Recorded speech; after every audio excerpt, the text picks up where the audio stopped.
정치권을 바라보는 거친 생각과 불안한 눈빛 외부자들 두 분 소개해드립니다. 김근식 국민의힘 전 비전전략실장, 박원석 전 정의당 의원이에요. 안녕하세요. 안녕하십니까. 자, 오늘 첫 번째 질문은 왠지 좀 속이 좀 쓰릴 것 같은 느낌이 드는 김근식 전 실장. 오늘 아침에 조선일보를 보니까 이렇게 일면에 이런 기사가 있더라고요. 김기현 체제가 공고화됐다. 예를 들어서 최고위원회 김석기 의원, 경찰 출신이고 TK가 지역구죠. 그렇죠. 그리고 김기현 대표랑 아주 가까운 사이다. 이런 얘기 있던데. 저도 그 기사를 봤는데요.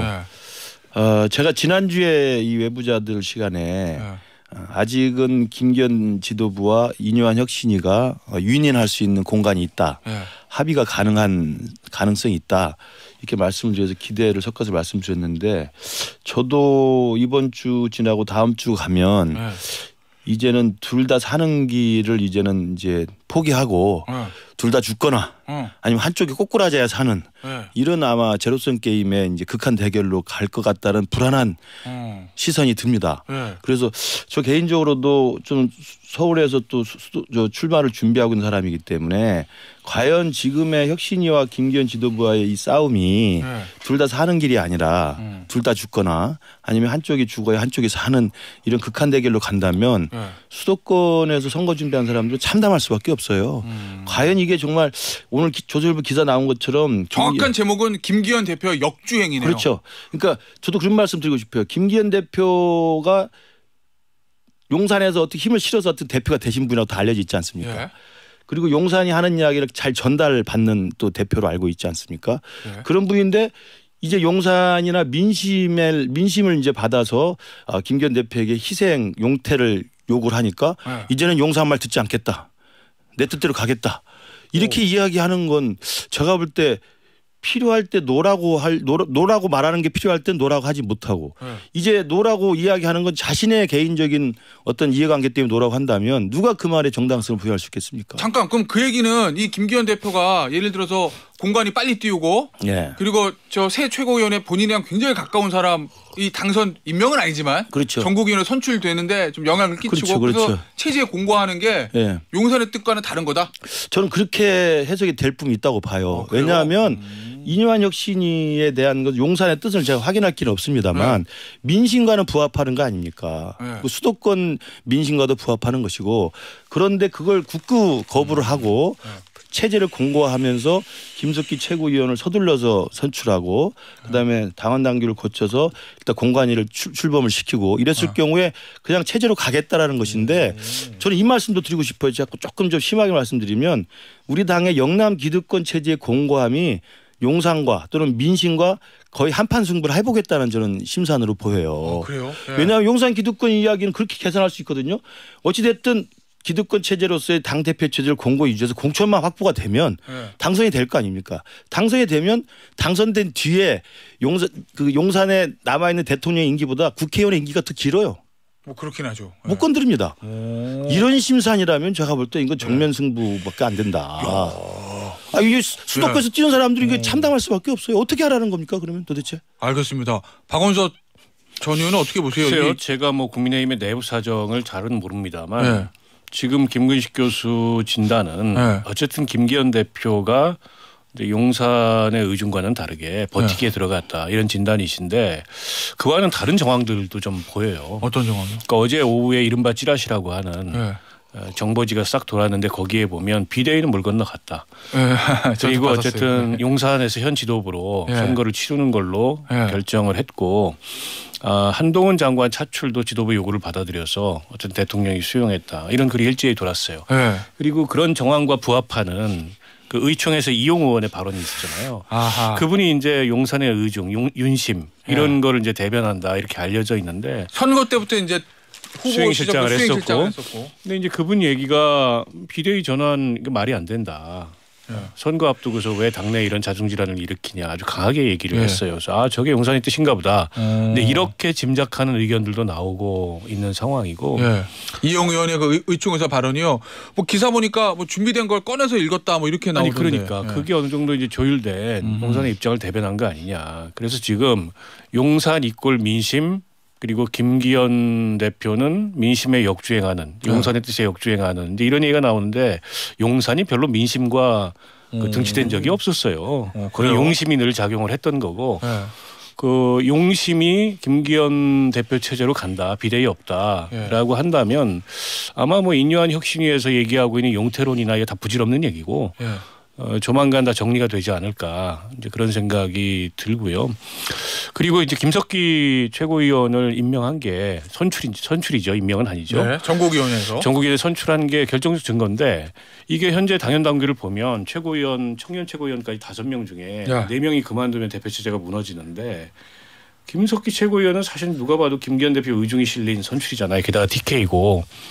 그다음에 또 김가람 그 최고위원이라는 분도 있고, 근데 이런 분들이 안 물러나고 버티면 최고위원들이 물러나서 대표 체제가 무너지는 시나리오도 좀 불가능해지는 것 같아요. 그래서 이대로 가지 않을까 저는 그렇게 예상합니다. 저는 용심이 민심이라고 하는 저는 그 메시지는 분명히 있었다고 보고요.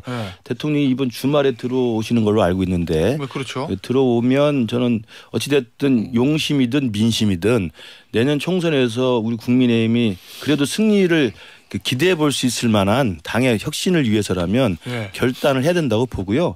그렇지 않고 지금 이용 의원이 나와서 했던 이야기가 마치 윤심을 정리한 걸로 이야기 됩니다만 이용 의원은 윤심보다는 장심일 수도 있어요.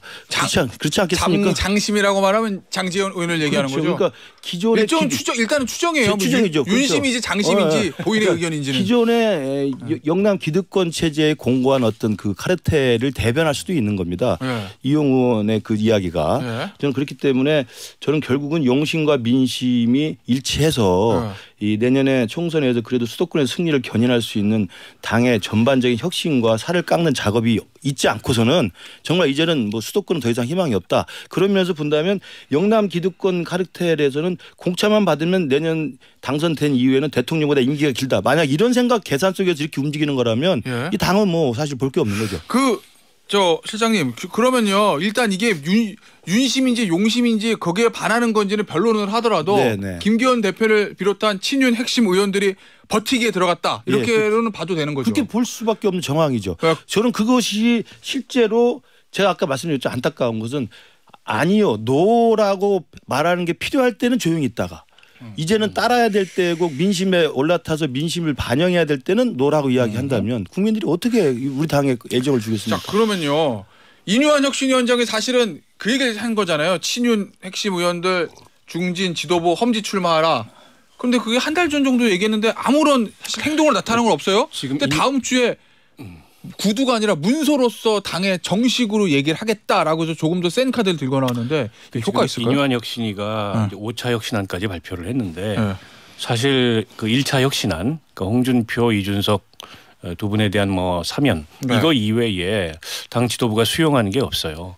그러니까 2차 혁신위 때 문서로 공식적 의결은 안 했지만 사실 방점은 이 중진 지도부의 험지 출마에 찍혀 있었는데 그거 뭐 지금까지 묵묵부답인데다가 보이는 액션은 버티겠다 이런 액션을 보이고 있고 급기야 혁신위 회의 도중에 이런저런 갑론을박이 나오면서 외부에서 영입된 혁신위원 4분이 사퇴하겠다. 그래서 사퇴 의사를 표명을 했는데 아마 그 중진 지도부 용퇴론을 혁신위가 공식적으로 의결하는 시점에 대한 이견인 것 같아요. 그분들은 즉시 하자 이번 주에 뭘 다음 주까지 끄냐. 그런 거고 인요한 위원장은 일주일 정도 더 시간을 주고 그때 가서 공식적으로 의결하자라는 것 같은데 그런 논의 과정에 여보세요. 그 외부에서 온 혁신위원님들 우리 임무는 그냥 김기현 대표 체제 연장을 위해서 이렇게 이런저런 것을 하는 척하다가 그냥 끝내는 겁니다라는 얘기를 들은 거죠. 자, 그거를 제가 일단 기사를 말씀을 드릴게요. 박소연, 이재한마, 임장미 등 외부에서 온 4명의 혁신위원이 사의를 표명했는데 이제 언론사마다 좀 다릅니다. 3명이라는 얘기도 있고 4명이라는 얘기도 있고 이 4명의 혁신위원이 사퇴를 결정한 데는 당내 인사인 김경진 혁신위원의 발언이 결정적이었다는 주장도 나왔다. 이게 기사예요. 그 주장의 내용은 앞서 박원석 전 의원이 좀 언급하셨던 그겁니다. 김 의원으로부터 외부에서 온 의원들은 잘 모르겠지만 혁신위는 김기현 지도부 체제 유지를 위한 시간 끌기용이었을 뿐 이미 결론이 다 정해져 있다는 취지의 말을 들었다. 그러니까 우리가 이제 김경진 의원 다 잘 알지만 잘 알죠. 이 김경진 의원이 솔직하신 분이에요. 이분이 별로 야로가 없어요. 속칭. 자, 방송 부적합 용어입니다. 예. 뭐 겉다르고 속다른 게 없어요. 그 김경진 의원이 저희도 뭐 같이 방송도 해보고 친하지만. 그래서 이제 막 이렇게 여러 가지 경론이 오가는 중에 무심결에 진실을 얘기한 거예요. 사실 우리는 정해진 미션을 수행하러 왔고 정해진 미션 수행하면 끝나는 거고 별로 변할 건 없다. 이 얘기를 무심결에 했는데 외부에서 온 혁신위원들은 이게 충격을 받은 거죠. 아니 우리가 그러면은 정해진 각본에 따라서 이 연기하기 위해서 여기 왔냐. 난 여기 왜 왔지 이거잖아요. 때려치겠다. 이렇게 지금 딱 나온 거예요. 그래서 이게 이제 혁신이 내부의 이견마저 지금 드러나고 있는데 이렇게 되면 보세요. 지금 다선 중진 뭐 윤핵관 지도부 누구 한 명 뭐 결단하거나 뭐 희생할 생각이 없어요. 인유한 위원장이 던진 희생이라는 키워드를 받아들일 생각이 없어요. 인유한 위원장 혼자 말로만. 다음 주에 그걸 갖다 공식적으로 의결해서 던진다고 받아들일까요? 제가 보기에는 문서로 가지고 똑같을 거다. 제가 보기에는 안 받아들입니다. 그러면 혁신이 실패하고 끝나는 거고 그러면 과연 당내에서 그냥 이대로 김기현 대표 체제 어쩔 수 없으니까 갈 거냐 아니면 뭐 수도권에 원외 출마자 우리 이 김근식 교수님처럼 이런 분들이 선상반란을 일으켜서 김기현 대표를 밀어내느냐 이거밖에 안 남았어요. 저는 그래서 이용 의원이 말한 비대위로 가서는 안 된다. 뭐 이야기하는 것들이 저는 약간의 지금 정세 인식에 착오가 있는 것 같은데 지금 김기현 대표가 역주행하는 이 영남 기득권 카르텔들의 저항이 비대위 체제로 가게 만드는 거예요. 어제 김태흠 지사가 말했던 농개처럼 끌어안고 죽어라 이야기를 하잖아요. 왜냐하면 비대위와 이 지도부가 같이 살 수 있는 길이 있습니다. 그건 용태라는 게 뭐 사퇴라는 게 아니잖아요. 사퇴를 해야 비대위 가는 건 사퇴라는 게 아니라 험지 출마를 하거나 불출마를 하면서 혁신의 선봉장에 서라는 이야기잖아요. 그러면 그다음 영남 기득권에서도 혁신의 물결이 이렇게 이럴 거 아닙니까? 근데 그걸 하지 않고 있기 때문에 그래 그럼 강대강으로 부딪혀보자. 그러면 김태흠 도지사가 말한 것처럼 끌어안고 죽는 거 뭐냐면 혁신이가 이제 중도에서 임기를 마치기 전에 조기 해체를 할 수도 있지 않습니까? 그럼 혁신이가 조기 해체해서 끝나버리면 김기현 체제도 사실 같이 망하는 겁니다. 그게 끌어안고 죽는 거죠. 그러면 이제 인유한 위원장의 논개가 되고 그렇죠. 지도부나 영남 중진 의원들이 외장이 되라 뭐 이런 얘기인 거잖아요. 뭐 김태흠 지사 비유로 그렇죠. 그렇게 하거나 아니면 다음 주나 다다음 주 상관에 대통령 귀국 이후에 둘 중에 하나가 이제 굴복하는 이 형국으로 정리가 되는가 이렇게 할 수밖에 없다. 제가 인유한 위원장이 김태흠 지사를 만나러 간 장면을 보고 든 생각이 이분이 혁신위원 끝나고 그냥 집에 가실 생각이 없구나. 정치를 계속 하실 생각이구나. 왜요? 그렇지 않고서는 광역단체제 저 국민의힘 소속의 광역자치단체장 찾아갈 수도 있는 거죠. 왜요? 저는 거꾸로 왜요라고 물어보고 싶어요. 저한테요? 네. 아니 혁신위원장이 왜 국민의힘 소속의 광역단체장을 찾아갑니까? 홍준표 시장도 찾아갔었어요. 아니 홍준표 시장 정도 찾아간 건 이해할 수 있어요. 그분은 중앙정치에 대해서 감나라 배나라를 계속 하신 분이기 때문에 한마디 얘기를 듣겠다. 근데 김태흠 지사 충남도정 열심히 하신 분을 왜 찾아가가지고 저런 말을 이끌어내고. 잠깐 생각해보니까 더 큰 광역자치단체장인 오세훈 시장은 안 찾아간 것 같은데. 안 찾아가고 충남도에 무슨 현안이 있다고 혁신위원장이 거길 찾아갑니까? 그러니까 일종의 자기 정치를 하고 있는 거예요. 그래서 저분이 집에 가실 생각이 없구나. 이 생각이 확고하게 들었고 이 여권 내부에 일어나고 있는 이 모든 자중질환의 이 궁극적인 이 원인은 어디에 있냐. 대통령께서 한국 방문을 너무 자주 하시는 거예요. 이 말에 행간을 잘 새겨 들어보십시오. 이번에 들어오시면 이제 당분간 안 나갑니다. 그래서 이제는 장기 체류하십니까 이번에 들어오시면? 당정 관계에 대해서 좀 마무리 수순에 좀 들어가야 될 것 같습니다. 자 그러면은 만약에 이 김태흠 지사 어찌 됐건 간에 김태흠 지사 이 조언을 인유한 혁신위원장에 받아들인다면 그럼 다음 주나 뭐 이럴 때 더 이상 내가 서면으로까지 이렇게 문서를 요구했는데 지도부에서 받지 않아. 나 못하겠어. 조기 해체. 집에 가. 이러면 그냥 난리 나고 지도부 같이 무너지고 이걸 이렇게 시나리오가 그게 오히려 비대위로 갈 수밖에 없는 정황이 생기는 거예요. 오히려 제가 말씀드린 것처럼 그 지도부와 혁신이가 살 수 있는 협력의 공간 합의가 생기면 비대위로 갈 이유가 없습니다. 근데 극한대 길로 가서 한쪽에 완전히 굴복해서 쓰러지거나 아니면 둘 다 죽는 방향으로 가면 비대위로 갈 수 있는 정황이 더 생기죠. 저는 그래서 비대위로 가서는 안 된다라는 이 일각의 주장이 맞는 말인데 그것이 지금의 정세인식을 잘못 보고 있는 것이다. 알겠습니다. 의원님, 김기현 대표에 대한 거취 표명을 요구했을 때 혁신위에서 뭐 그런 얘기들도 있었잖아요. 아니 당대표가 지금 11월 달에 그만두면 너무 이르니까 그만둘 때 그만두고 불출마할 때는 하더라도 시간은 타이밍은 봐야 된다. 뭐 이런 얘기도 좀 있었잖아요. 일각에서. 근데 지금 기사 보니까 내일입니다. 본인의 지역구에서 의정보고에 연다는데 이게 원래 의정보고에는 의원들이 그다음 해 총선에 출마하기 위해서 하는 거 아니에요? 이러면 울산에 출마한다는 얘기인가? 그 관광버스 92대하고 비슷한 겁니다. 일종의 이제 무력 시위 들어간 거고 보여주기에 들어간 거고요. 그리고 울산 지역의 다른 정치인들이 울산 지역 발전을 위해서 김기현 대표 재출마해 주세요라는 권고까지 연출해 냈잖아요. 나는 여기서 출마하겠다고 지금 버티게 들어간 거예요. 근데 김기현 대표가 어떻게 보면 욕심이 너무 많은 거죠. 그러니까 당대표직을 지키든가 아니면 지역구를 지키든가 둘 중에 하나만 해야 되는데 이분이 보니까 둘 다 지키겠다. 난 둘 다 하겠다. 다 비켜라. 이러고 있는 거여서 저게 아마 수도권의 원외위원장들의 여론을 더 들끓게 만들지 않을까 싶습니다. 어떻게 보십니까? 김기현 대표. 저도 김기현 대표께서 결단을 하고 살신성행하는 것이 이 당의 혁신의 첫 출발입니다.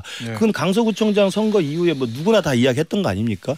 그러나 이제 그 시간을 좀 벌기 위해서 임명직 당직자 교체로만 했고 혁신위를 대신 띄웠어요. 그러면 혁신위와 김기현 대표가 같이 살 수 있는 길이 충분히 있었다. 그건 험지 출마나 불출마를 통해서 대표직은 유지하되 그리고 수도권 민심에 부응하기 위해서 김기현 대표를 필두로 한 영남 기득권 카르텔의 살신성행의 모습을 보여주면 되는 거거든요.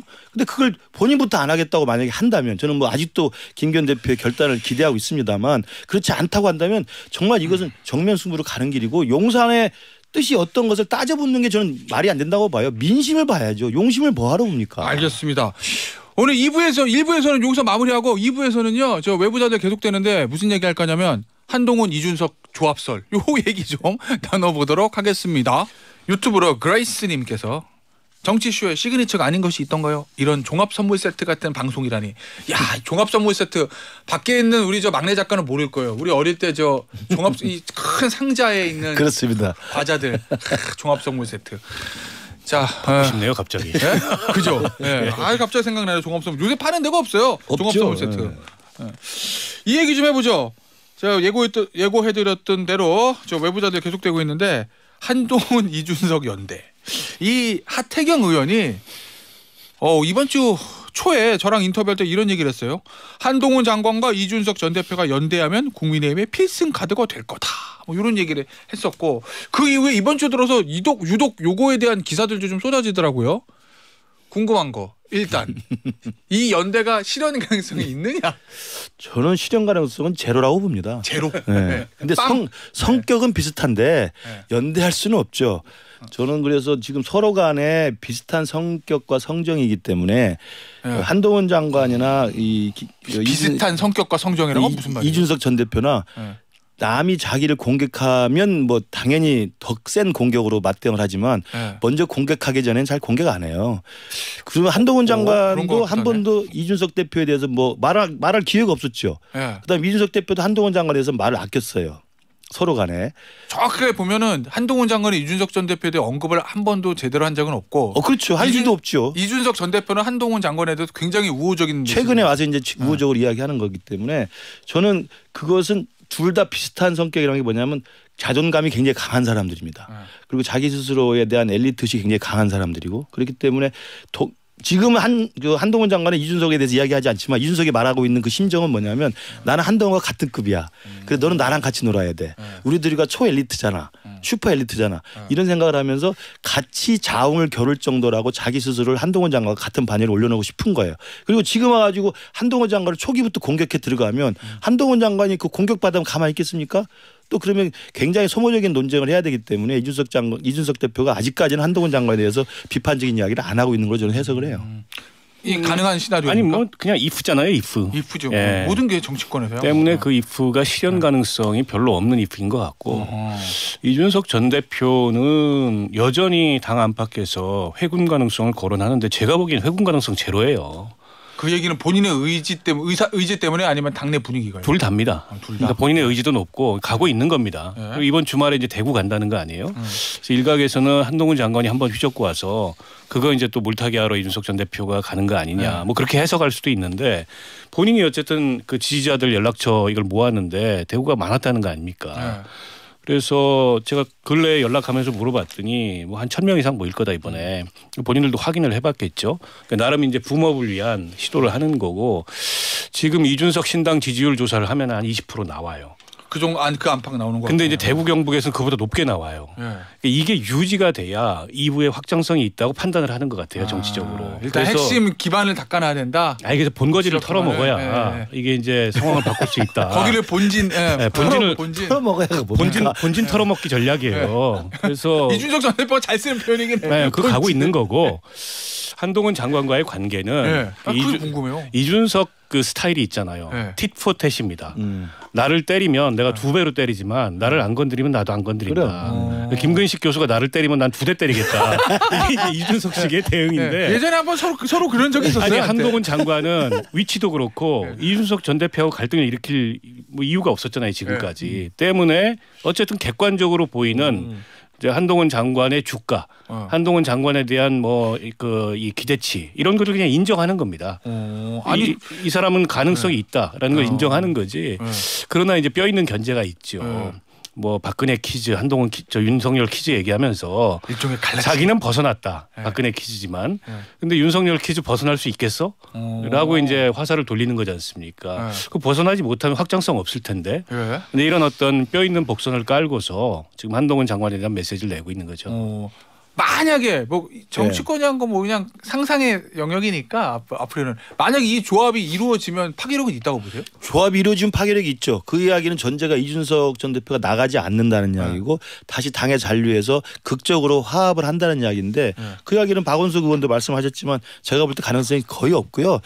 이게 이루어진다면 왜냐하면 둘 다 겹치는 지지 기반이 별로 없어요. 둘 다 지지 기반이 약간 차별화되어 있잖아요. 그러니까 시너지 효과는 극대화될 수가 있죠. 만약에 이루어진다면. 그러나 제가 봐도 이루어질 가능성은 전혀 없고요. 이제 하태경 의원 같은 경우는 하태경 의원의 바람 속에는 둘 다 들어와서 같이 하면은 정말 바람이 불지 않겠느냐는 정말 바람이지 실제로 이루어질 가능성은 전 높지 않다고 봐요. 알겠습니다. 근데 이제 우리가 이 얘기를 하는데 이 얘기의 전제 조건은 한동훈 장관이 장관 그만두고 정치권을 완전히 들어온다면 이게 이제 성립이 돼야 이 얘기도 할 수 있는 거잖아요. 박원석 전 의원은 어떻게 보십니까? 앞으로의 한동훈 장관의 행보는 뭐라고 생각하세요? 그거는 김 변호사가 더 잘하지 않으세요? 저요? 친구잖아요. 한동훈 장관하고. 제가 뭘 알겠습니까? 저는 아무것도 몰라요. 알아도 모르는 척, 몰라도 아는 척. 이게 뭐 진행자의 숙명 아니겠어요? 어찌 됐건. 객관적인 행보로만 보면 그러니까 지난주 금요일이었죠. 그게 딱 분기점이었던 것 같아요. 동대구역에서 3시간 사진 촬영이 한동훈 장관의 향후 행보를 보여주는 결정적 장면이었다. 그 이전에도 한동훈 장관이 정치적 메시지를 안 낸 건 아니에요. 국회 올 때마다 도어 스태핑하면서 민주당 공격하고 했는데 근데 어쨌든 대국민 접촉면을 이전에도 가졌지만 3시간씩 사진을 찍어주면서 기차표를 연기하는 적은 없었어요. 그건 일종의 이제 선언인 거죠. 그러니까 말로 하지 않은 그런 선언을 보여줬고 그 뒤에 발걸음이 굉장히 빨라졌습니다. 그저께 국회에 무슨 행사로 왔는데 법무부 장관이 꼭 안 와도 되는 행사예요. 뭐 지방 소멸 뭐 등등과 관련된. 근데 거기 와서 축사를 했어요. 그리고 나서 또 이제 민주당을 향한 이런저런 메시지를 냈고 또 한 가지 달라진 건 출마하십니까? 다음 총선에 역할을 하나요? 이 질문에 대해서 모호하게 답을 합니다. 예전보다 훨씬 더 모호해졌어요. 이제 그 얘기는 가능성이나 여지를 두고 있는 거고 다만 이제 아직 확인이 안 된 건 한동훈 장관 정도의 위치면 대통령의 재가 없이 움직이기가 어려워요. 그렇겠죠. 그러니까 대통령의 재가나 대통령의 의중이 여기 담겨 있는 거냐 그건 모르겠어요. 그건 뭐 알 수가 없죠 밖에서. 알겠습니다. 마지막으로 한동훈 장관을 만약 총선 당에 들어와서 총선판에 움직인다면 어떤 역할을 하는 게 맞다고 보세요? 저는 아까 말씀드린 것처럼 수도권의 젊은 층이 어필할 수 있는 그 나름의 엘리트로서의 그 스펙을 가지고 있고요. 그다음에 또 여성분들한테 상당한 정도 호감을 가지고 있습니다. 그래서 이미지상으로 상당히 도움이 될 텐데 저도 개인적으로 보면 한동훈 장관이 중도층에 대한 소구력 있는 확장성이 있을지는 한동훈 장관이 정치에 입문한 다음에 행보를 좀 저는 바꿔야 된다고 생각을 합니다. 지금처럼 그냥 맞받아치면서 이렇게 쌈딱처럼 하는 분위기는 열렬 지지층한테는 환호성을 불러일으킬 수 있지만 수도권에서 이 중도한테 소구력이 있으려면 사실은 조금 더 정치적인 어떤 문법 같은 걸 좀 배울 수 있어야 되지 않나. 그리고 또 습득력이 좋은 사람이기 때문에 들어와서 잘할 수도 있다고 봅니다. 알겠습니다. 오늘 외부자들 여기서 마무리하도록 하겠습니다. 박원석 전 의원, 김근식 전 실장이었습니다. 감사합니다. 감사합니다.